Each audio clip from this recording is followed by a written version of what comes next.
Parasites are lethal to queen ants. When a human gets a parasite, there are many ways to treat it.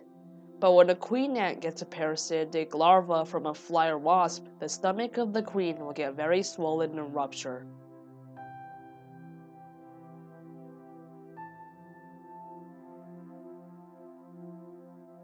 Anyways, I caught several carpenter ant queens. Some of them died of parasites.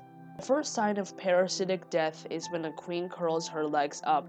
That is a very common death position for insects.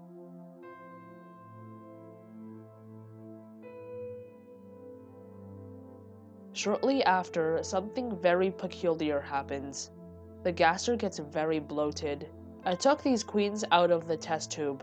I cleaned the test tube and then I put the queens on a piece of paper outside. A day later, the grubs poked through the gaster.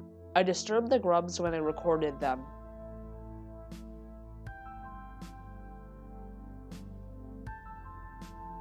Queen ants usually have a high mortality rate. Estimates show that some species of ants have over 95% mortality rate for their queens.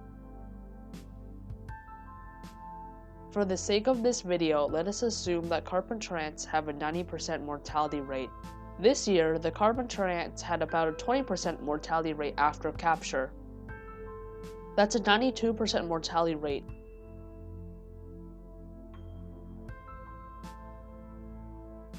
That's good, since last year my carpenter ant queens had a mortality rate of 60%, that's 96%. Anyways, carpenter ants are especially vulnerable to parasites. A surviving carpenter ant queen that lays eggs is very valuable. If you enjoyed, please like and subscribe.